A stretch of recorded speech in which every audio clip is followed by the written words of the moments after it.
Au nom des Nations Unies, j'éprouve un honneur et un réel plaisir de clôturer la 6e édition de la journée porte ouverte sur femmes, paix et sécurité, édition 2020, qui coïncide avec le 20e anniversaire de la résolution 1325 du Conseil de sécurité des Nations Unies sur les femmes, paix et sécurité, et me réjouis de la régularité de la tenue de ces journées. En effet, grâce à ces journées, la résolution 1325 est désormais une institution. Elle est à l'échelle mondiale, mais elle l'est aussi au Mali. Beaucoup l'ont dit, elle a été adoptée en 2000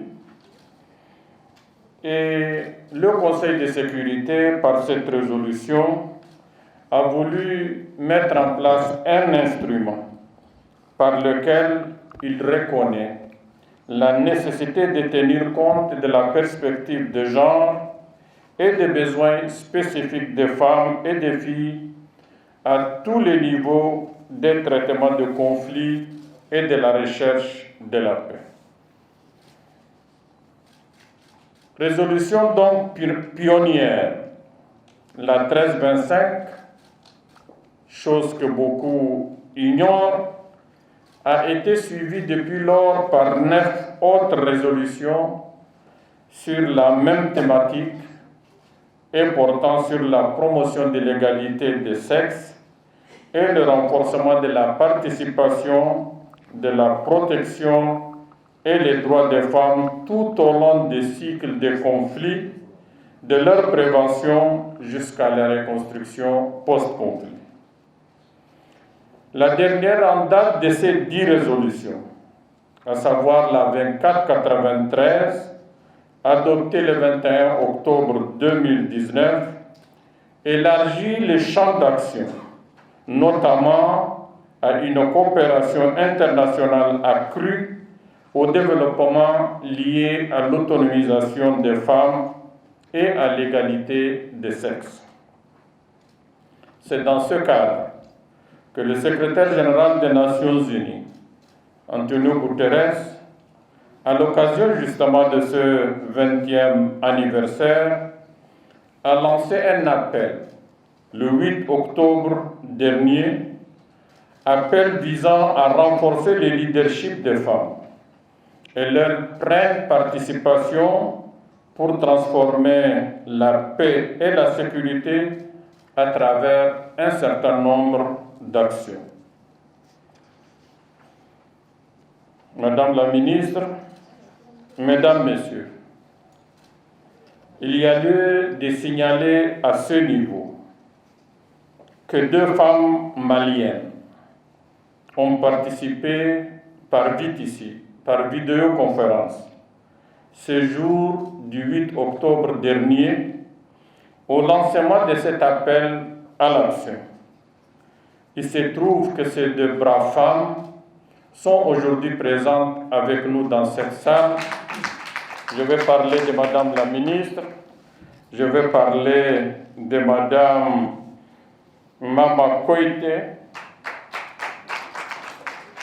lesquels ont porté très haut et avec dignité les défis auxquels les femmes maliennes font face. J'ai suivi leur déclaration. Sur le plan national, il y a lieu de souligner pour s'en féliciter, et beaucoup l'ont dit, pour la mise en place du 3e plan d'action national 2019-2023 sur la mise en œuvre de la résolution 1325 et la loi 052 instituant des mesures pour promouvoir le genre dans l'accès aux fonctions nominatives et électives. La désignation de 9 femmes au comité de suivi de l'accord, tout le monde en a fait référence. La désignation également d'une femme aux postes importants et stratégiques des médiateurs de la République sont à inscrire dans la même dynamique. Elles méritent d'être encouragées, mais surtout doivent être poursuivies. Les Nations Unies, de leur part, continueront leur accompagnement. Je profite de cette occasion pour remercier les femmes leaders, beaucoup présentes ici, pour leur engagement durant les phases préparatoires de ces journées. Beaucoup l'ont dit, ça regroupait beaucoup de femmes de différents milieux, de différentes régions du Mali, pour venir présenter leur espoir, leurs préoccupations et leur encouragement à la paix. Elles ressortent dans les résolutions, recommandations qui viennent de nous être lues.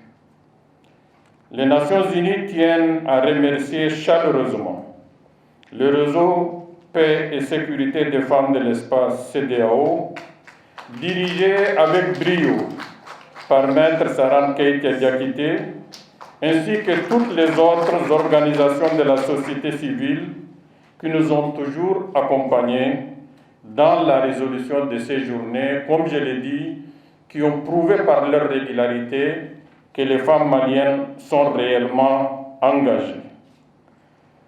J'avais cru que le Premier ministre serait aujourd'hui avec nous pour d'autres engagements, il n'a pas pu le faire.